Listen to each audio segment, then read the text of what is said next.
All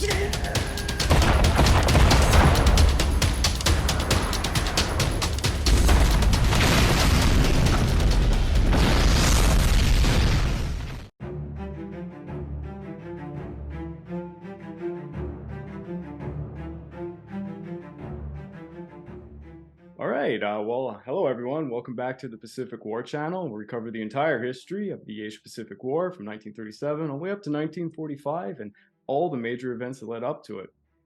Joined here by fellow YouTuber, Scott. How's it going? Good, very good. Thank you very much for having me on tonight. I totally appreciate it. It's a great honor. It's not a problem. And of course, this episode is timely as we're coming up to Pearl Harbor. I thought, who better to go to than yourself? Actually, why don't we start off by you just telling us a little bit about your YouTube channel and your background? Well, my name is Scott Freund. My YouTube channel is SFR Productions, and I'm kind of an amateur historian, documentary filmmaker, and I got my start doing documentaries about Pearl Harbor. My first was Pearl Harbor: The Real Story, and it turned out quite well. It actually was sold by the National Park Service bookstore there at the Arizona Memorial starting in 2000, and it's been sold there up until probably about 2020, and when they kind of went away from DVD sales. With that study of Pearl Harbor, I've extended into other areas of the Pacific and into Europe. So being an amateur historian, I just love to travel and then document what I see and the history about what was there. So that's kind of what I do as my hobby, is sharing my love of history with people. Awesome. And stating all of that, there is a lot to know about Pearl Harbor, and there's especially a lot that goes unsaid. And that was, I kind of think, the inspiration for the subsections that we chose for this episode. I wanted to find things that people don't know so much about, the lesser known facts about Pearl Harbor. And this is going to be broken down into 5 videos, and then there will be a full podcast, most likely on Podbean, and perhaps on the YouTube channel, and perhaps also on the Kings and Generals channel. But stating that to the audience, I'll just let you know the 5 sections that we're going to cover today. The first one is the story of Takeo Yoshikawa. The second one will be the midget submarine attacks in Pearl Harbor. The third one will be the military facilities that were hit prior to the ships, and afterwards with the second wave, of course. The fourth one, the extent of the damage to the ships, the significance of what really happened at Pearl Harbor, and what wasn't hit, for that matter. The fifth one, the Arizona footage story that's going to be brought by Scott.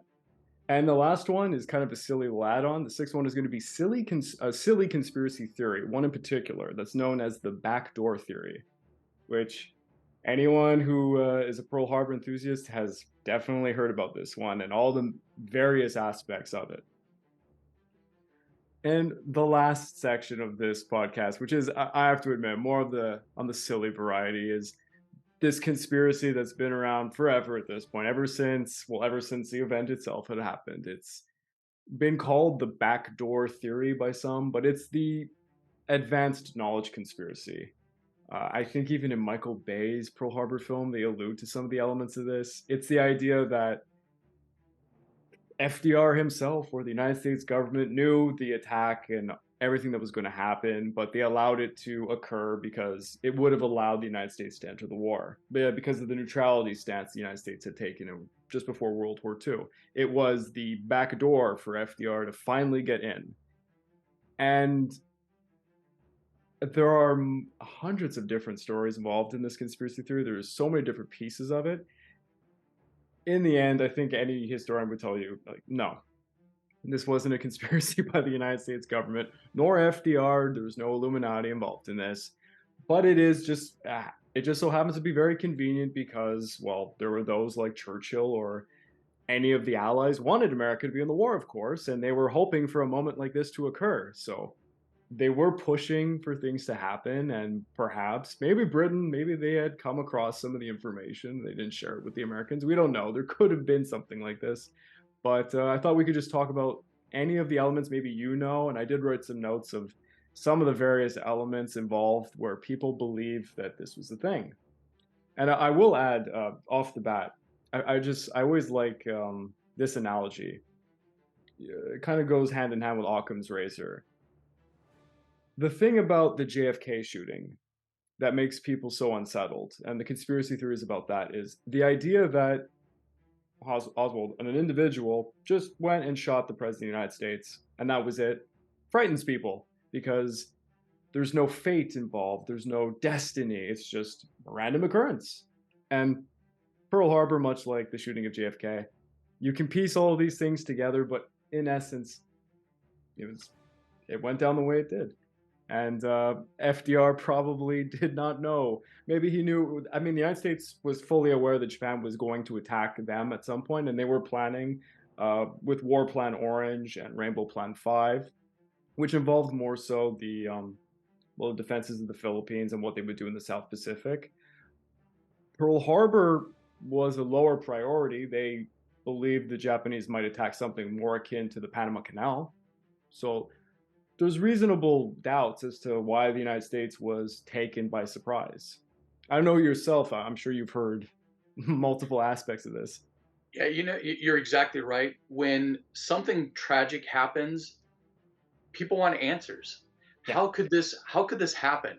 exactly. And when they don't get those answers that they want, they immediately go to, oh, there's a conspiracy here that did this to us. And it is complete, it is nonstop. And when you look at various documents, so I mean, we had an intelligence program that was actually looking at stuff. All right, yeah. Did we know exactly? No. It's they're educated guesses. Mhm. You don't really know. There. I was just glancing at some stuff. Apparently, there's some documents that have still not been released about Pearl Harbor. Did Yes. the Japanese actually have radio silence the entire way across the Pacific? Yes or no? Well, because witnesses are saying, well, no, we heard them talking, we heard communication, and we were able to pick.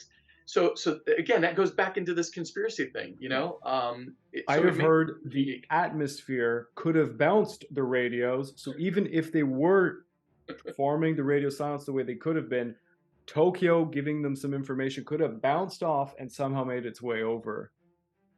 Yeah.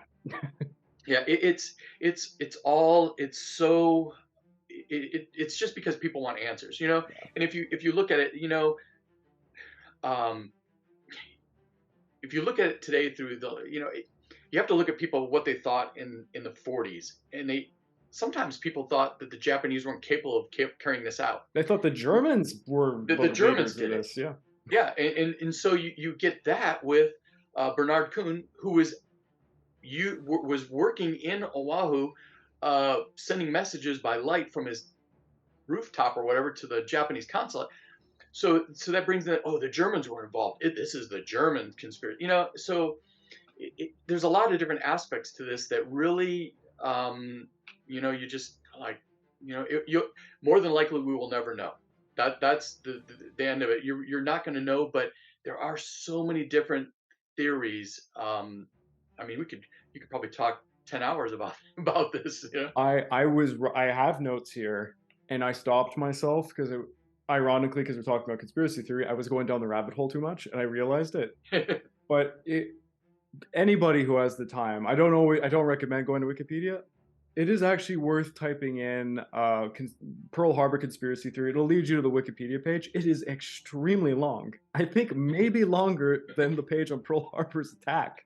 And it's worth it to see what people have come up with. And there's interesting testimony. There's contradicting reports of minutes and what people said, and then there's, oh, this is false information. But I did find some key bits of information that I myself had no knowledge about. And I thought it was kind of interesting.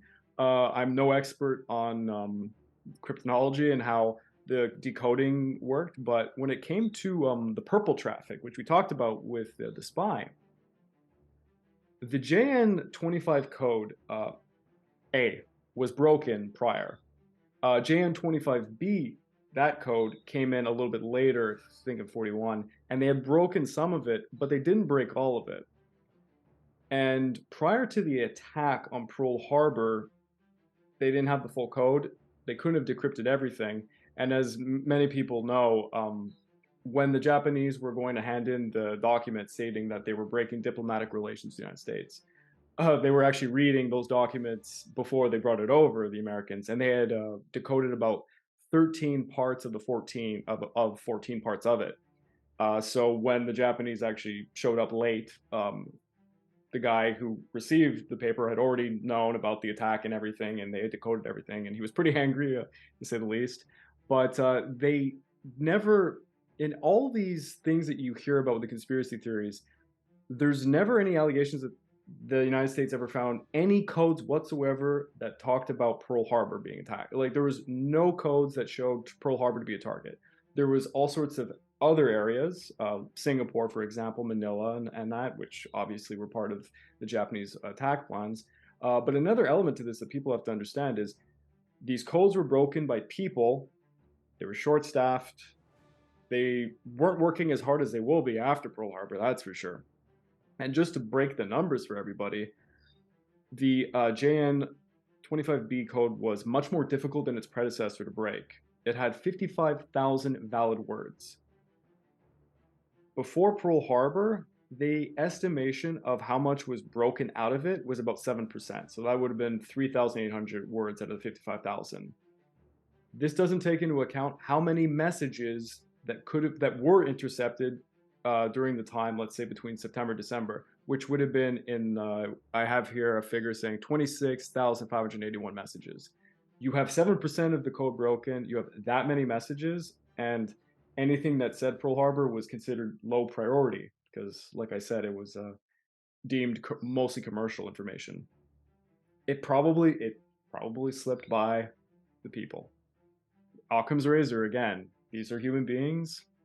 They were looking at what was priorities. This wasn't a priority.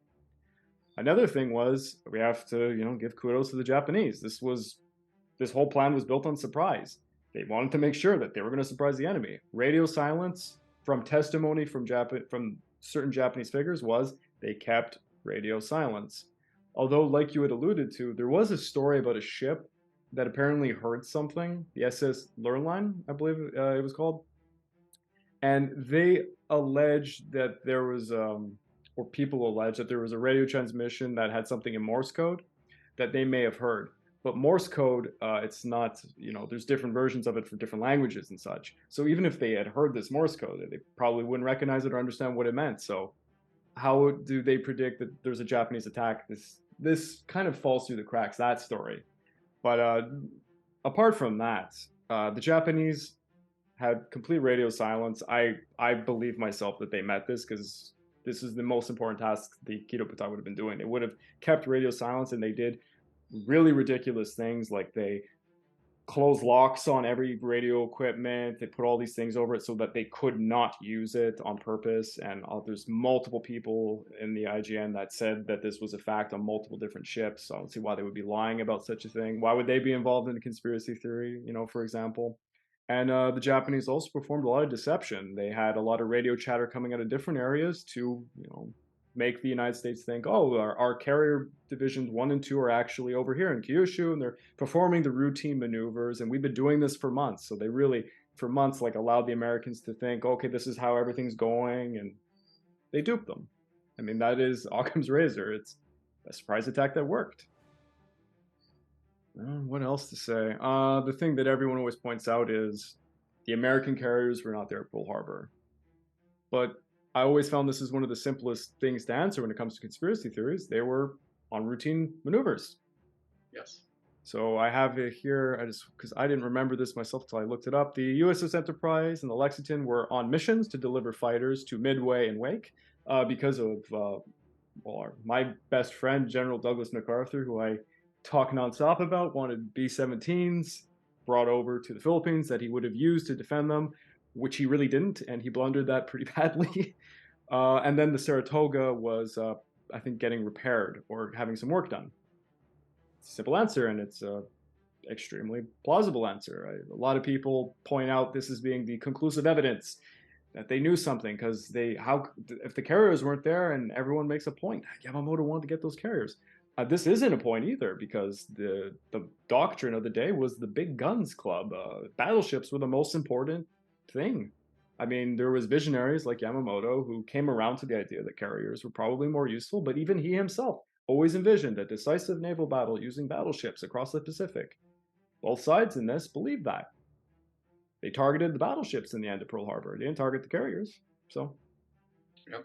it's another part of the conspiracy theory that I find doesn't hold up. And there's Yeah.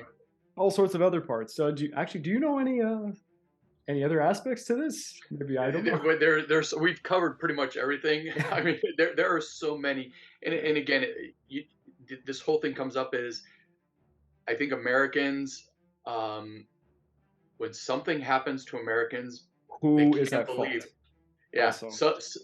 there's no way this happened to us. There's something evil at lurk or something did because that's just the way it is. I mean, it even happens today with different things that happen in the world. You know, you'll hear something about, oh, this, it's just it's the way we've always thought, and it's just the way it is. I mean, but you know what? They surprised us. They caught us, and we weren't prepared. That's all you can say. And it is kind of funny how narratives live for so long. I did a podcast with another individual who did his PhD on the Battle of Hong Kong, which involved Canadian soldiers in World War II. It's the only one in the Pacific that we were significantly involved in. There were Canadian volunteers in the American military, but it's very small scale. And there was a narrative forever that Churchill, specifically Churchill, and the British basically sold the Canadians to die. We were placed into Hong Kong just before the battle would occur, and we were there to put up a symbolic defense, but we were basically just being sacrificed. This narrative lives very strongly to this day. In the 1990s, was a very famous Canadian war documentary that just goes on about this, and it's not actually true. There is some things that went on there with Churchill, but it's not as if they're making a symbolic sacrifice for Hong Kong. They had certain beliefs about what the Japanese were capable of. There was a lot of blundering. They dropped the ball, just like at Pearl Harbor. But narratives are built off little pieces, little by little, and word of mouth, and it just changes everything. And I'll Yep. bring up the fact that people never bring up other plausible answers to this. Japan attacks the United States of America. Doesn't mean the United States of America is going to declare war on Germany. A lot of this conspiracy theory relies on the backdoor process of America going to war with Germany because it was Europe first. That was the strategy that was adopted during World War II. Uh, Strongly adopted. I mean, Admiral King fought tooth and nail to get stuff brought over to the Pacific. So it doesn't Yes. really fall in line with a lot of conspiracy theories. And I think the only thing that I could hand conspiracy theorists is the possibility that the Dutch or the British had information, didn't share it. I think maybe there could be some plausible evidence there because if anybody could break codes, it was the British. Certainly, especially World War One, World War Two, they were masters of it. And the United States did a great job too. But kudos to the British and the Enigma machine, which was only found out, it's only declassified not too long ago. But stating that, it's one of the sillier aspects of Pearl Harbor, I find. Yeah. Yeah. Yeah, Unique story. The whole thing is a very unique story. yeah. Ah, maybe perhaps just for the audience members to hear one more time, if you could just shout out your YouTube channel, just to let them know what they could find there, why they should go see your stuff. Well, it's SFR Productions, and you can find it. It's the top of the page. There are a couple SFR Productions apparently on YouTube, but mine you'll see the Pearl Harbor Memorial, the Arizona Memorial on the top. A new thing that I'm actually doing is, like I said, I travel a lot.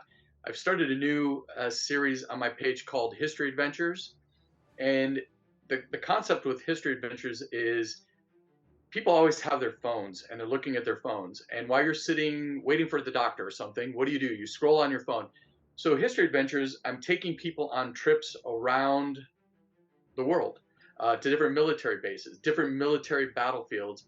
And I make them into little 10-minute or less little snippets, a little bit of history, and then what you see today. So, the newest thing that we're doing on our page is History Adventures, where we take you around. But you also, when you go to my page, my YouTube page, you're going to find lots of Pearl Harbor stuff.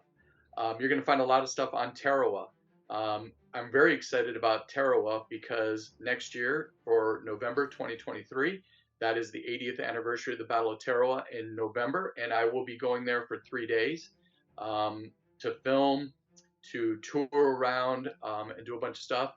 So you'll find a bunch of films on Tarawa. You're going to find some Civil War stuff that I put together. That's from productions that I did long ago.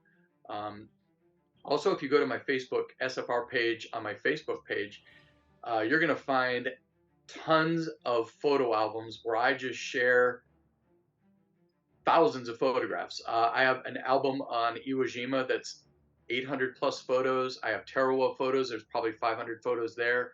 I have Peleliu photos, Guadalcanal photos, Pearl Harbor, you name it. So, and I love sharing history with people. So, again, my YouTube page is SFR Productions, and my Facebook page is SFR Productions, also, where you can go and get photos. So, I enjoy doing that. I enjoy history. It's a passion of mine. All right, so please check out his channel. And thank you again for coming here, and thank you again for sharing the story and this photographic stuff that you found. It's such an incredible story that I just love that even to this day we still find things in history that have been not uncovered yet. That's what makes it so exciting. And thank you for having me. It was a great honor being on the show tonight. Thank you.